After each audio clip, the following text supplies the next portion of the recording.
work for an institution with such a fascinating and rich history, and with an enduring benevolent intention to treat those in need. The RHN was awarded a National Heritage Fund grant in July 2019 for a 2-year heritage project to create a sustainable public engagement program for the RHN's new Disability History Archive. Oh, there we go. The project's aim is to open up and share our rich history with the wider community through a program of conservation, cataloguing, digitization, and outreach events. The project will provide first-time access to the historical records of the hospital to the RHN supporters community and the local area. Specifically, our project goals include recruiting and training volunteers for various archive and outreach tasks, undertaking repackaging and cataloguing of the archive collection, along with critical conservation work on at-risk items and digitization of selected material, as well as running a series of volunteer-led school workshops about the hospital's history, and also internal and external art workshops with patients and people living with disabilities. And finally, running talks, tours, and other public events about our hospital's history. It's a fair amount to do, and the project started well with the recruitment of the first group of volunteers in December 2019. Sorry, I need to adjust my headset.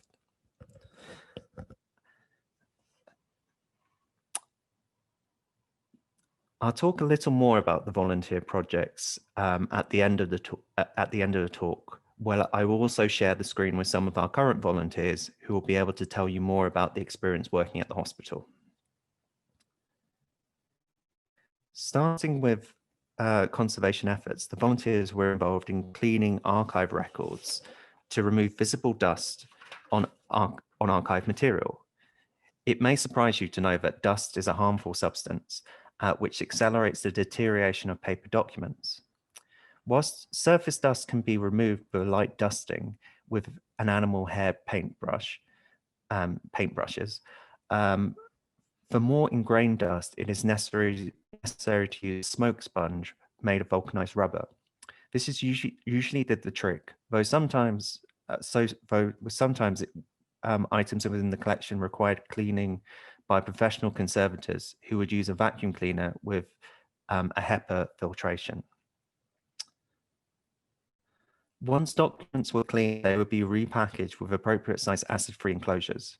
Repackaging is essential for the maintaining of long-term preservation of archive material, as it provides a physical barrier to environmental dangers such as light, heat, water, and pests, and therefore reduces the chemical breakdown of the cellulose and lignin within these paper documents.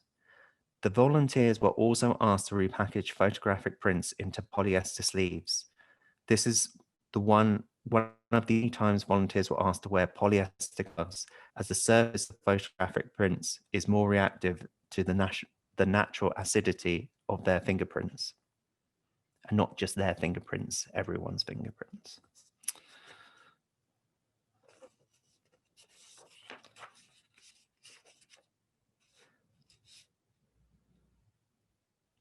During this period, items were also selected for conservation treatment. Items requiring conserving had previously been assessed during a conservation survey carried out in 2016 and funded by the Wellcome Trust. For this project, the cost of conservation treatment was high and accounted to almost a third of the overall budget. This meant that only items which both required urgent treatment in order to allow them to be handled and used by staff and researchers without causing further damage, and were likely to be frequently requested or had significant historical value, were chosen. Conservation work was due to begin in April 2020, but due to the first UK national lockdown, it was not possible for conservation to begin until August 2020. Items sent for conservation included 17 volumes of hospital admission casebooks. These green-bound vellum volumes contained records of all applicants to the charity from 1854 to 1968. The volumes are a fantastic resource for academic and family historians, as they provide personal information about each applicant, such as name, date of birth, where they are from, and medical conditions, as well as further details if they were admitted, such as the type of patient they qualified as, and how they financially supported how they were financially supported and the length of their occupancy. The conservators repaired the stitching on these volumes to secure the text block to the cover material, as well as repairing cracks and tears to the vellum covers and giving each volume a thorough cleaning. Other materials selected for conservation included some of our historical pamphlets, such as our Christmas appeals, which were a subject to our previous lecture. The first committee book of the Board of Management, containing handwritten minutes of the first meeting of the Royal Hospital for Incurables, held at Mansion House on the 31st of July 1854, and also the first constitution of the charity. The items requiring the most work were the 4 medical case books, which contained medical case notes of former patients of the hospital dating from the early 20th century. The case books are a rare example of clinical details of how our early patients were medically cared for once they arrived at the hospital. This is due to the fact that although it was a hospital by name, the main task of the hospital was essentially a nursing home for people with chronic disability. They also contain the patient's medical histories, and in one volume even includes photographs of some of our early patients. These volumes were of significant historical value and could not safely be handled due to their poor condition. Removing the inserted material proved to be a challenge, with the conservation team carrying out spot test analysis to find out which adhesives were used throughout the volume. The results showed animal glue and later flour paste were used. As these adhesives swell in water, alapanite poultice was applied to the reverse of the page. The insert was adhered to, and after 15 minutes, the insert was carefully lifted off the page with a micro spatula. The inserts were then stored separately in archive folders, and following on from that, the main volumes were conserved too. Although we weren't able to complete all the conservation goals, we were able to preserve several important artifacts and help ensure our archives are available to researchers when they are able to visit again. Thanks to the repackaging and cleaning work undertaken by the volunteers, it was possible to devote more time to cataloguing the archive collection. The main priority was transferring the archive items stored in the Chief Executive's office, which required both repackaging, cataloguing, and for some items, conservation treatment. From a cataloguing perspective, this was essentially essential, as these items were part of the administration series, which formed the largest series in the hospital's archive collection. And we could not create a hierarchical description without cataloguing these items first. Fortunately, it was possible to transfer these records to the archive before national lockdown, but cataloguing could only begin in earnest until it was safe to return to the hospital in June. Whilst this was a further delay to the project, it did mean that by the time I returned to the archives, the online archive catalogue was installed and ready for some serious data inputting. The Atom archive catalogue was installed by Images, a web design company, and the hospital's IT team. They were both extremely patient in getting the system installed, especially as the work had to be conducted remotely. The current online catalogue only shows a small selection of the overall catalogue, and more records will be added in the coming months. This will include item level descriptions for some of the digitized individual photographs in our collection once they have been watermarked and uploaded.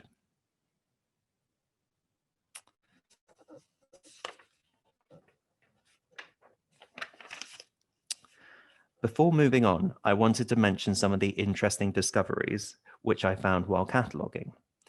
Of particular interest are the charity subscribers books, which list all the individual and group donations to the charity from 1858 to 1901, also include copies of the annual reports and the financial accounts.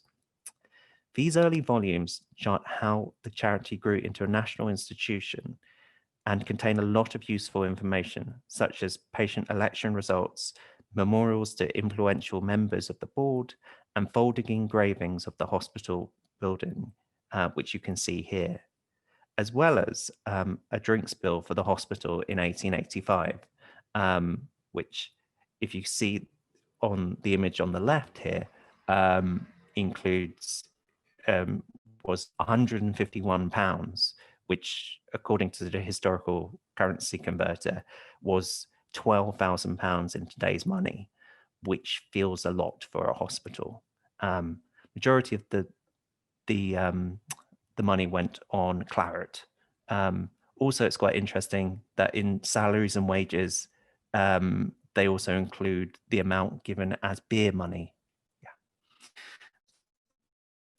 Another excellent, in addition, I should also mention, the page on the right also gives indication of some of the early kind of assisted technology being used at the hospital. So this was of the same date, 1885, and just saying, a visitor will not fail to notice the abundance of invalid chairs and couches of the best manufacture and carefully adapted to the individual cases. I believe those, they were paid for by private donation. Another excellent example is the House Committee minutes, which are a treasure trove of interesting little facts about daily life in the hospital. Even the indices tell an interesting story, with the example on the left showing a potential traumatic year for pigs, aka porkers, who used to live on the hospital farm. There's several deaths, one broken leg, and several pages on disposal. On a more serious note, the minutes would occasionally discuss medical treatment of patients. The example also on this page is from 1930, which shows the House Committee considering a request by a patient to travel to Germany to receive experimental treatment. Unfortunately, the treatment turned out to be a quack remedy involving an electric wand to cure muscular dystrophy. In the letter, the hospital secretary, Charles Cutting, informs the patient that he has asked the hospital's medical consultant, Sir Farrakar, I should have practiced this, it's like the man in Shrek, Buzzard, who also happened to be the king's physician, who promptly denied the request. The minutes also include a list of the longest serving staff members and residential patients. Mary Jane Curtis was one of the longest residents at the hospital, living here for 62 years from 1869 to 1931. The longest serving staff member is pictured here, who is the head gardener, John Thatcher, who served at the hospital from 1865 to 1923. And yes, there's various sort of interesting stories about John Thatcher, which I believe I mentioned in my previous talk. Finally, another exciting thing this year has been the acquisition of a few new items, notably some new picture postcards of the hospital. This one of the hospital building taken from Beaumont Road was photographed around 1910, 1920. The image shows the front entrance of Melrose House from a southeastern viewpoint. Melrose House being the name of the main hospital building. The house had been a parkland with the estate of Earl Spencer since 1832 and continued uninterrupted down to Wimbledon Park. So in terms of sort of like the hospital now, it's a fairly large premises, but in its pomp would have been around 200 acres going down to Wimbledon Park. By the mid of the 19th century, this area began to be partitioned off and sold in plots by the Beaumont family, which is how the hospital came to reside here in 1863. The surrounding area gradually developed, but at least until the 1930s, there was a green corridor running down Beaumont Road to Wimbledon Park, which I tried to see quite recently, but unfortunately it's just flats now. One of the major perks that the National Lottery funding has been allowing the archive service to invest in in-house digitization equipment. The archive finally received its A3 flatbed scanner in July 2020, having been delayed by a number of months due to, I believe, inavailability of parts due to COVID-19 restrictions in China. With the addition of a secured server with the capacity of 1 terabyte and the purchase of some photo editing software, it was soon possible to start mass digitization in the archives. Initially, this work would have been undertaken by a team of free archive volunteers, but with continued restrictions on external visitors at the hospital and my own limited availability to undertake the role due to other project duties, it was agreed to hire a freelance assistant instead. We appointed Camille in November 2020, who's pictured there, and she soon started creating a large number of digital scans, though perhaps too many images of royal visits for her liking, which were not as interesting as images of the daily life of the hospital. There's only so many images of Prince Charles you can stomach. Camille also scanned a number of the Victorian and Edwardian Christmas appeals, which often took the form of a narrative of a visit to the hospital. These can be found and read in full on our archive catalogue, and they've been digitized into downloadable PDFs. Unfortunately, the work had to be halted due to the current national lockdown, but will be starting up again soon when it is safe to return to the hospital. Digitization was also undertaken on other items of the collection. These items were digitized externally as they could not be undertaken in-house, as they either required conservation treatment first or were unsuitable for scanning in-house. Items were sent off to be scanned included audio-visual material, such as 16mm cine films of royal visits and broadcast appeals from the 1970s, 1980s. So you can see a picture of some of the samples which were produced by the digitization company. These items are due to be returned at the end of this month, and I cannot wait to share them with you, having already watched the previews, which included tours of the hospital with interviews with patients. So fantastic for hearing actually patient voice. And also an extremely elaborate fire safety video. There was a lot of acting going on with patient and staff. And yeah, they clearly were very impressed with it because 3 or 4 videos have it on right at the end. The digitizers were also scanning the admission casebooks and the medical casebooks. These items contain a wealth of genealogical information, and the long-term plan is to hopefully get these documents transcribed to help improve access to our collection. I can also show you, this is from my phone, so apologies for the quality, but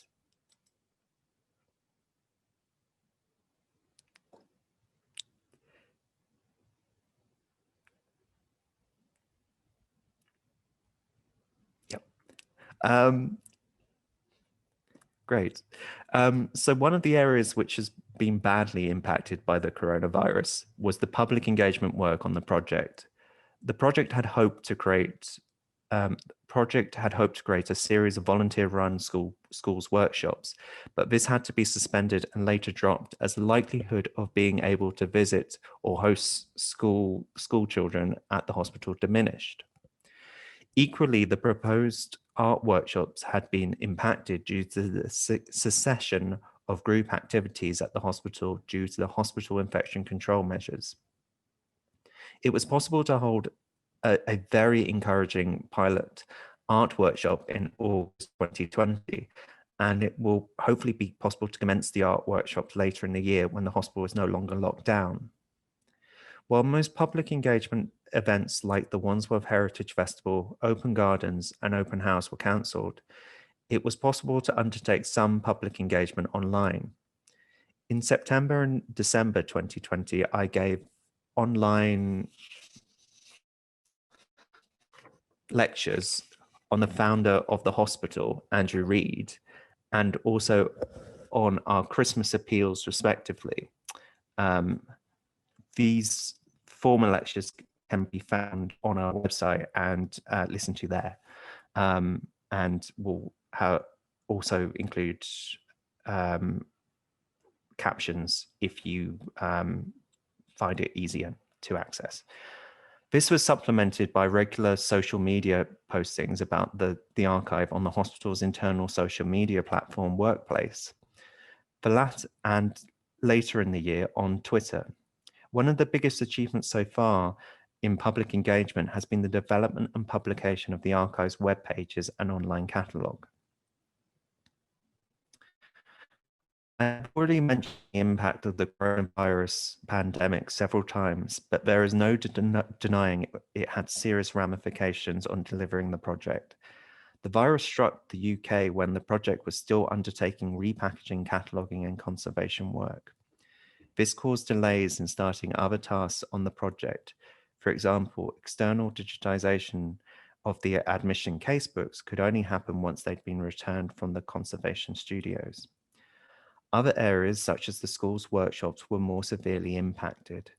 While we already had hired a schools workshop consultant in February, who had begun planning lesson plans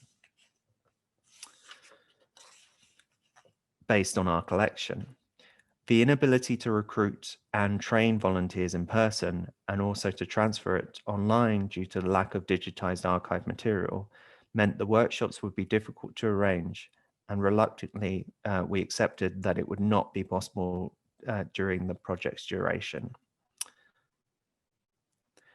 With several of the project's approved purposes either being delayed or not even being able to start due to the pandemic, it was decided that it would be best to take some money out of the contingency fund and seek professional help in restructuring the project.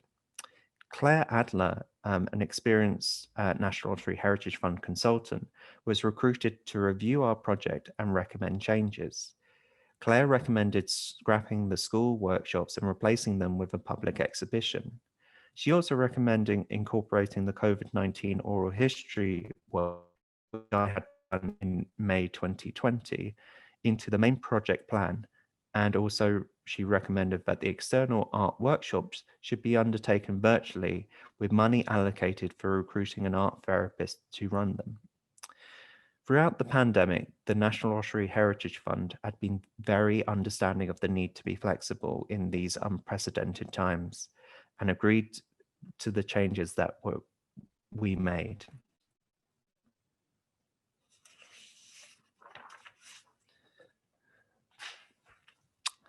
Before finishing this part of the lecture, I would like to mention some of the current project goals, which we shall aim to complete by the end of the year. These include digitizing the archive images and videos to be published online. The digitized images will be catalogued remotely by project volunteers who were to be recruited in January 21, but unfortunately due to the delays in our digitization, that has now been pushed back by a couple of months.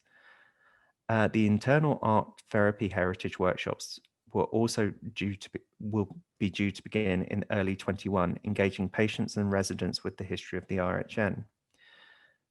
And the art projects created as part of the workshops will be used as part of the outdoor exhibition. We're also hoping to recruit some patients to produce musical numbers based on their sort of experience, and just generally looking at other ways that we can sort of engage patients who are currently on the wards with the exhibition.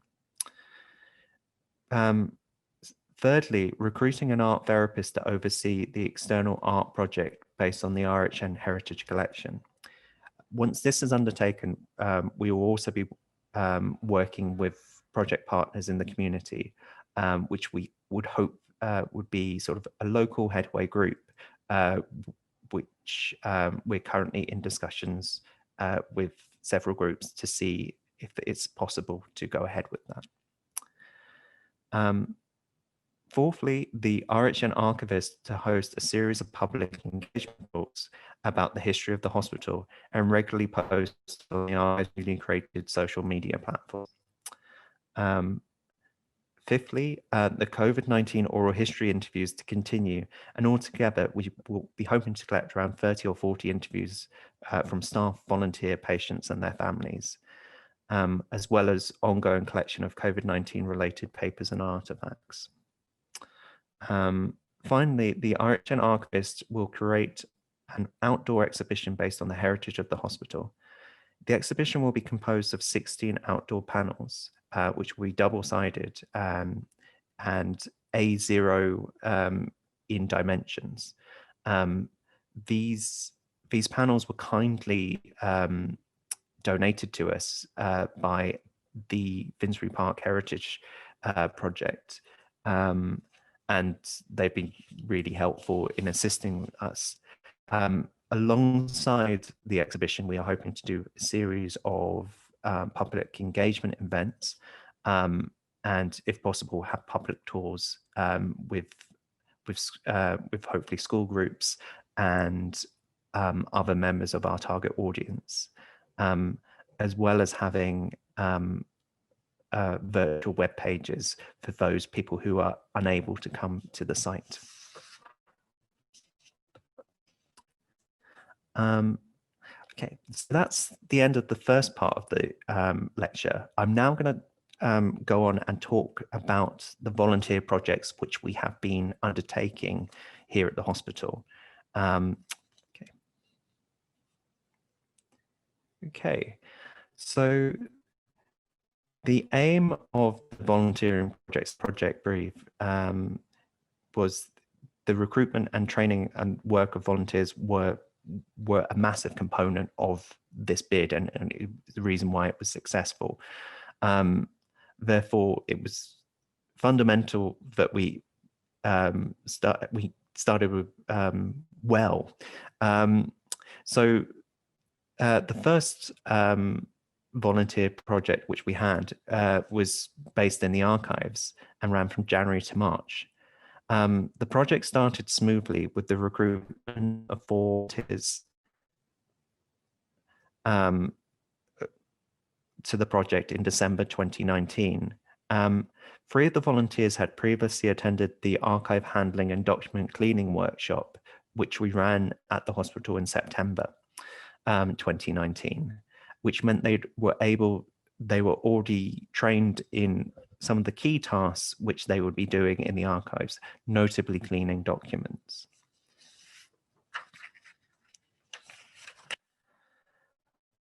Volunteers began their placement on the 16th of January and worked until the 4th of March. The volunteers came in every Wednesday and Thursday for 4 hours and undertook cleaning and repackaging work. The volunteers were assigned at the beginning of the project to clean 13 standard archive manuscript and bound volumes for the first 5 weeks, and then box list and repackage 31 standard archive boxes of photographs, as well as measuring and lightly cleaning 293 volumes and artifacts in preparation for reboxing and conservation treatment of selected items by a trained conservator. Altogether, they collectively completed 84 hours of work, and within that time managed to clean 8 boxes of loose manuscript papers, 20 bound volumes of committee minutes and publications, and to repackage 1,954 photographs. That's a very specific number, and box listed 12 boxes of photographs. Considering all the volunteers were also absent some weeks due to university strikes, holidays, and illness, the volunteers did a remarkable amount of work before COVID-19 struck, and they were all on their way to reaching the goals set at the beginning of the assignment.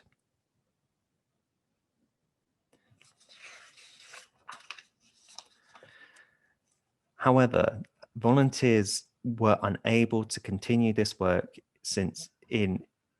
because by early March, COVID-19 had struck. And this meant that access to the hospital was restricted for external visitors and volunteers. These restrictions were essential to protect our highly vulnerable patients from the risk of virus transmission. Whilst the restrictions remained in place over the summer of 2020, the hospital was still not allowing volunteers on site. With the likelihood of an increased disruption due to the virus, it was decided for the time being that all project volunteers should work remotely.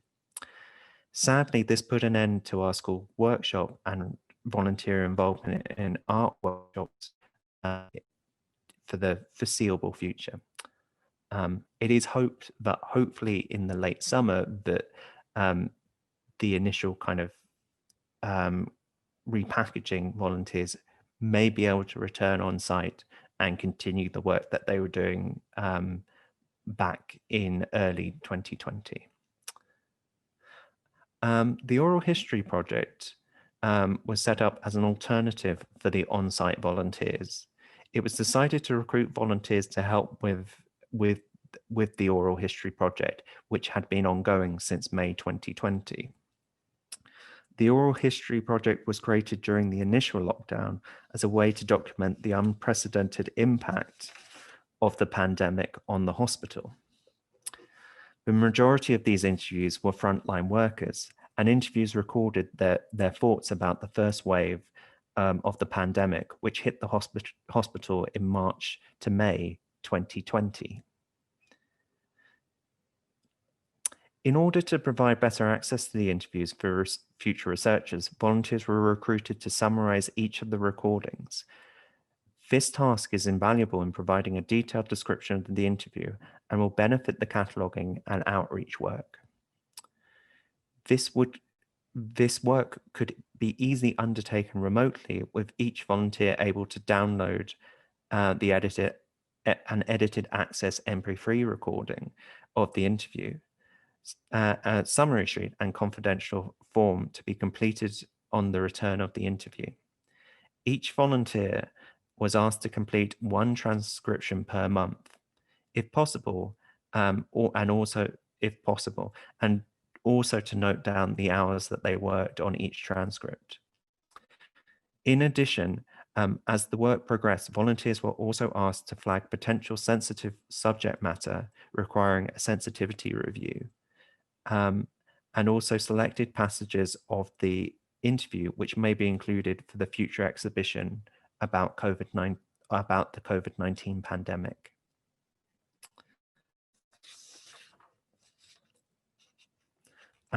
Yes. So to illustrate sort of the significance of the project, I'm just going to leave these slides now and play an excerpt from the first interview which was conducted in the project. This interview was with Emily McWhirter, who was the former director of nursing at the RHN, and at the time was headed the COVID response at the hospital. So in this clip, she will describe her first thoughts about hearing about the virus outbreak in China and its subsequent spread into Europe.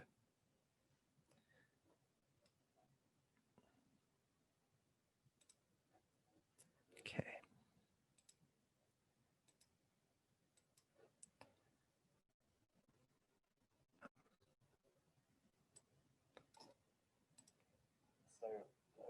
Most effective was watching the telly like everybody else in January. In fact, I've got twin boys, and they telling me yesterday that the first coronavirus death in Wuhan was on their birthday, which is the 13th of January. So I'm not sure if that's true or not. But that's the kind of point where we all started becoming interested in what was going on. But it was really a kind of like, oh my God, poor China, or Wuhan, a place we'd never really heard of. But in the back of my mind, and then the conversations were brewing, is this could be something that would come to us eventually, across Europe and eventually into the UK. But I don't think we had any idea then what we would be facing. And so little by little, kind of penny dropped, I suppose, for everybody in this country. And then most critically, we set up some meetings. I started, as I'm the director for infection control, back in January. I thought, right, okay, well, we better just get our act together.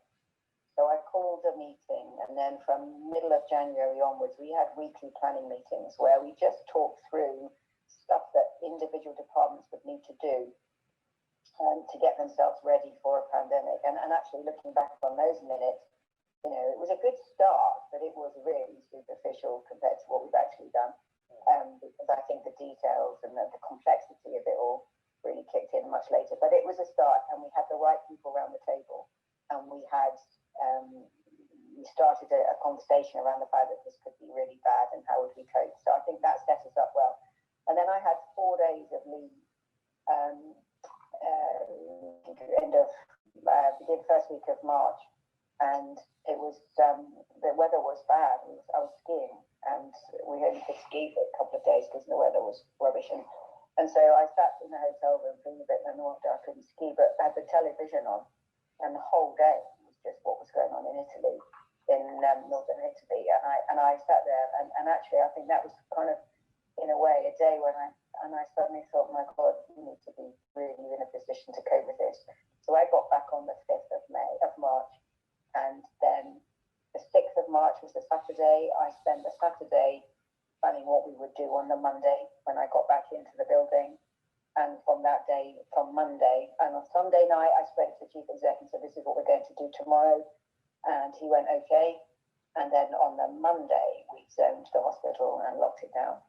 And I think that's why I did that, is because of that day watching the television thinking, oh gosh, we're not going to manage if we don't do something straight away.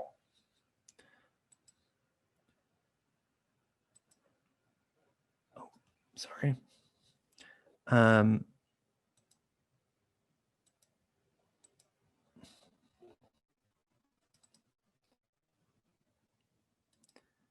Yes. So in terms of sort of like context with that, when the hospital locked down and puts severe sort of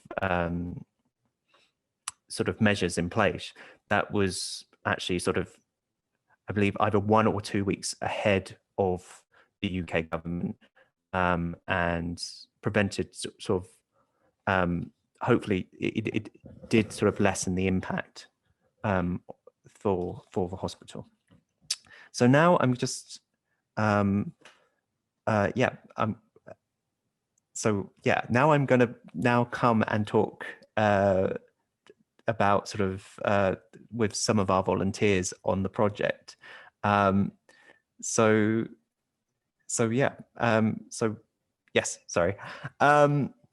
I'm happy to say that I'm joined by some of our volunteers. So one of our volunteers is Jennifer, who's Jennifer Pearson. So Jennifer's working on the oral history project. We're also joined by Elizabeth Priestley, who initially was one of our archive repackaging volunteers. And Elizabeth actually continued volunteering remotely throughout the summer. And it has also started doing oral history work with us as well.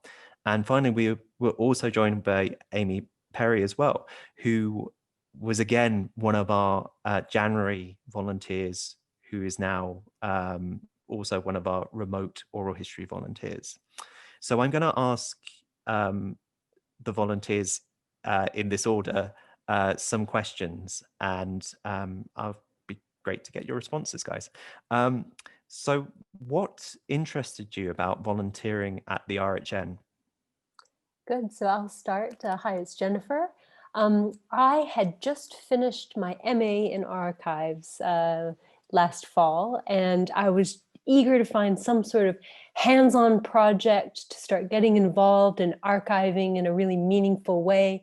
I had that fresh knowledge of having completed the degree and really wanted to start getting involved and putting that to work. And so Chris had advertised the oral history project focusing on COVID studies, stories, I should say. And that really felt like a particularly appealing project because it was important, it's topical, it's very immediate, and it seemed like it was something that the role that a volunteer could play in documenting those stories was really going to be crucial to the project going forward. Excellent, thank you.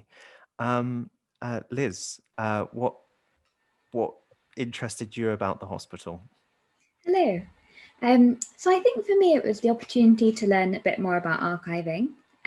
So I'd done a module about archives during my university degree and was given the opportunity to come to the workshop that Chris mentioned earlier. And when I went on that, so that was hosted at the RHN. When I came to that, I was just really struck by the history of the hospital and also the work that they're doing. And so when I had the chance to apply to be a volunteer at the archive at the RHN, I thought that would be a really exciting prospect to learn a bit more about archiving, but also learn a bit more about the hospital.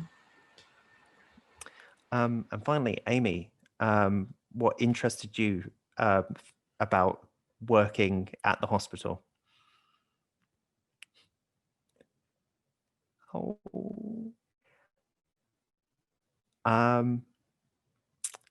I might come back to you, Amy. So my next question is it's kind of linked to the first and kind of like, and I'm going to open it up to both of you in terms of what were your first impressions of the hospital? I can start. I've had an interesting experience because I've been a part of the whole remote volunteering setup. And so I actually haven't had a chance to engage on site or experience the hospital on site.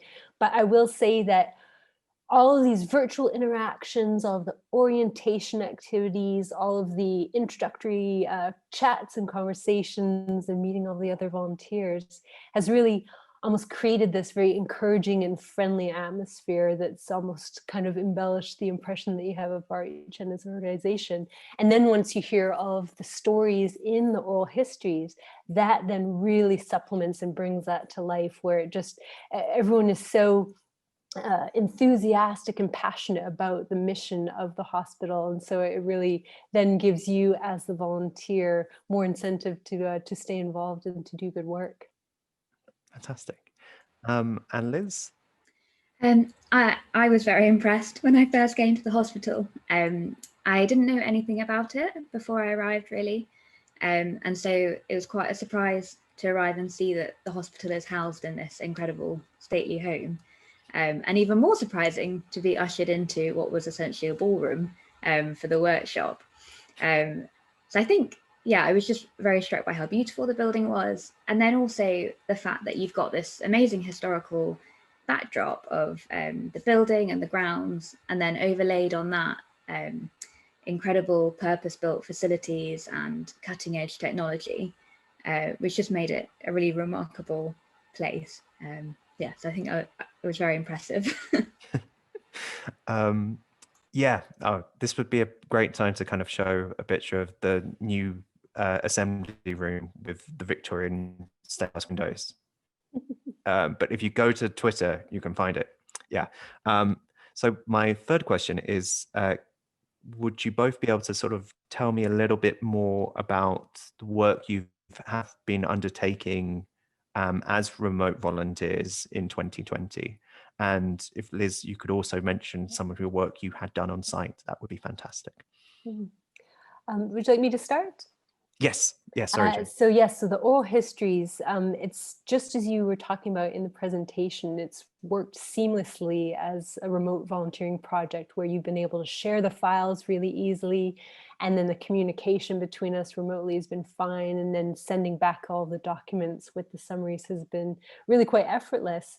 And then in terms of the project itself, so it's been wonderful to engage with the oral history stories, and then to really hear the themes that start to come as real common themes throughout the different recordings, both big COVID crisis related stories, but even things that you were talking about in your presentation of the smaller day-to-day life at the hospital kind of moments.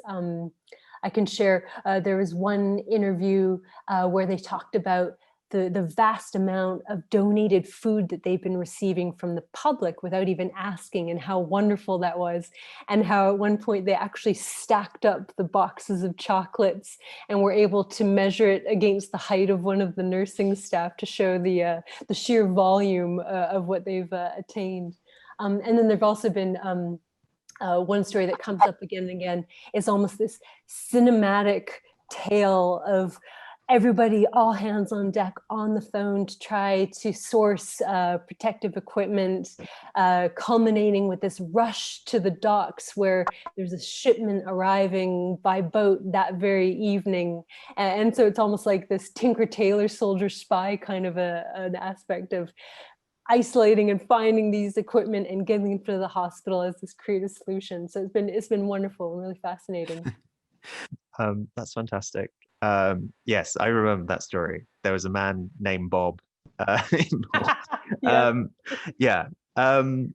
So yeah, no, Liz, would you be able to tell me about your experience working at the or remotely? Yes, so as Chris mentioned, I started as a volunteer in January last year. And so I was able to start off by coming onto site and helping with some of the preservation work. And I really enjoyed that. I loved learning how to clean and store and catalogue the different items that the archive holds. I learned lots of new skills. It was a bit nerve-wracking at times when you realised that the document that you were cleaning was 150 years old. But that was also really exciting to kind of hold a piece of history. And I think for me, it was a real highlight was having a chance to see the letters that Florence Nightingale wrote to the hospital. Really exciting to see something that was written by someone that I'd heard a lot about and learned about at school, but to actually see the letters that she sat and she wrote. And then in March, things changed, and the lockdown, we weren't able to come onto site anymore. And so I was able to continue virtually. And then I've done a bit of a range of things. So I helped with some of the 100 Object project, which is sort of a spotlight on different items in the archive. Yeah. So, for example, yeah, that was a little kind of thing which we did on the workplace, where we just do a post a week about us talking about sort of like an archive object in the collection. Sorry to interject. Okay. So for example, I did one on the archive holds a transcript of a speech that Charles Dickens gave about the hospital, and so I wrote a bit about that. And he was a great supporter of the hospital in its early days. And then I also was able to do a bit on the oral history project, again learning some new skills about summarising and transcribing.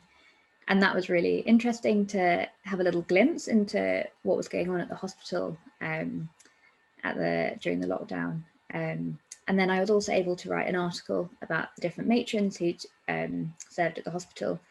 And that was really interesting. I really enjoyed kind of seeing what the archive had on the different women, and learning a bit more about them, and kind of discovering a bit about them, and also about the impact that they'd had on the hospital and the way that they've helped shape the hospital.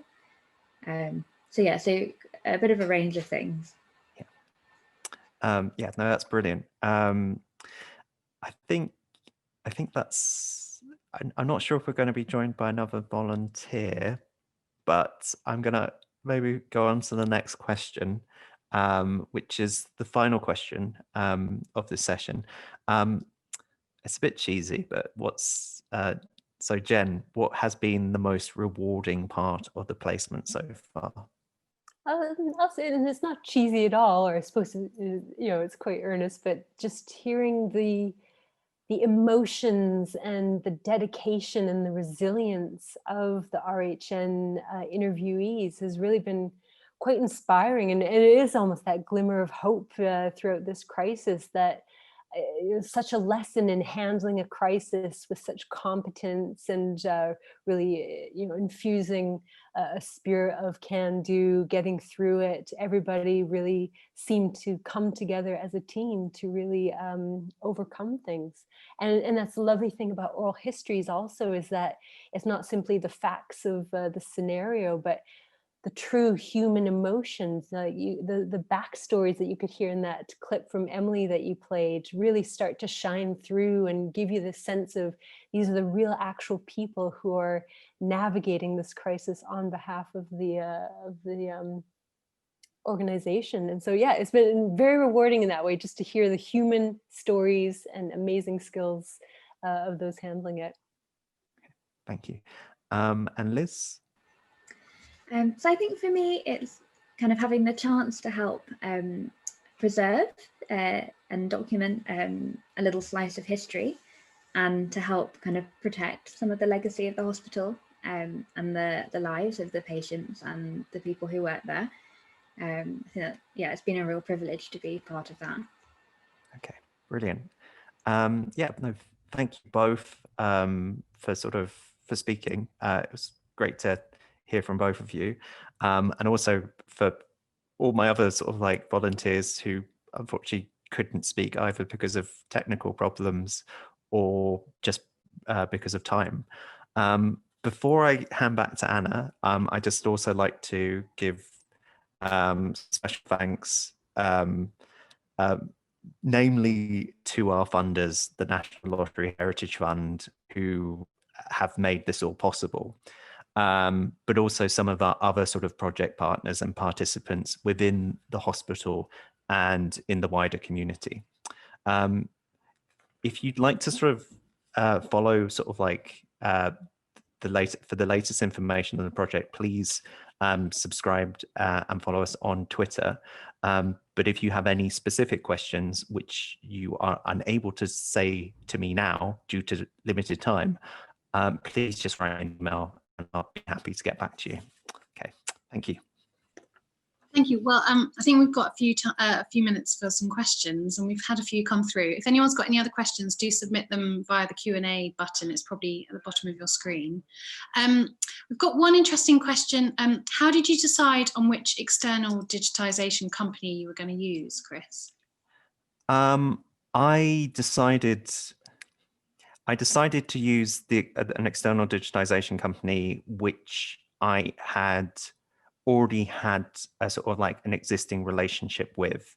They had done previous work at the hospital, and I think usually if it is a case of sort of like, because the amount was under a certain amount, that it was unnecessary to do sort of a tender process, I decided to go for the most efficient project partners.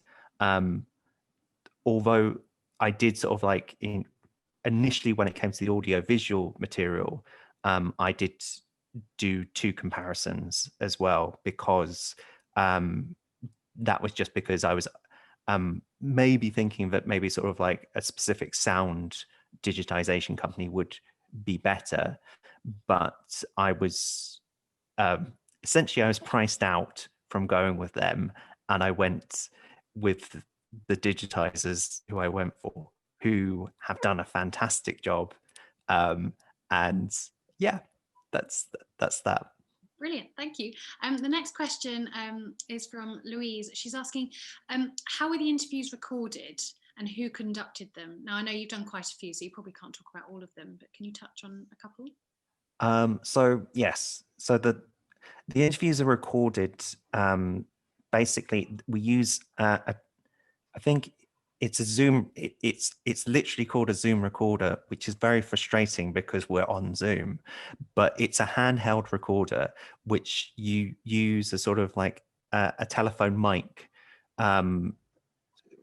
which you put into the recorder.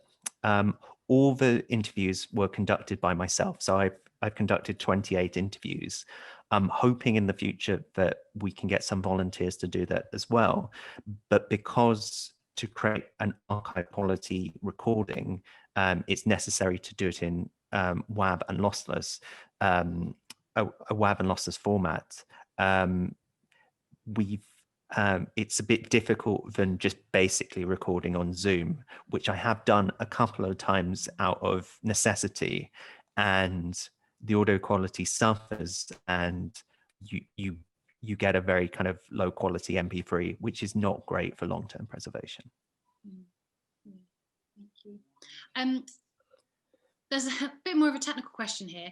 Why did you need to remove the photographic inserts from the medical books? That's basically, it causes a chemical reaction on the page. It causes a lot of discoloration.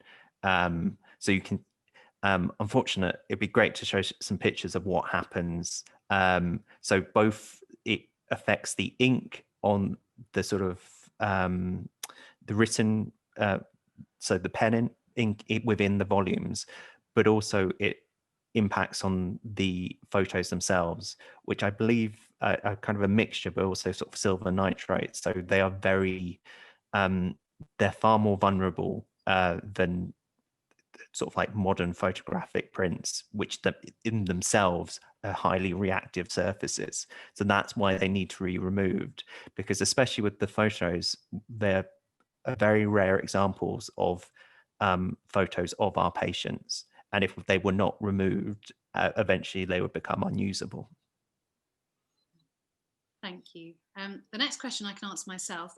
We're recording the webinar, so it will be available on the website next week. So if anyone who missed this, do pass it on and let them know. Chris, do you need any more volunteers for this particular project?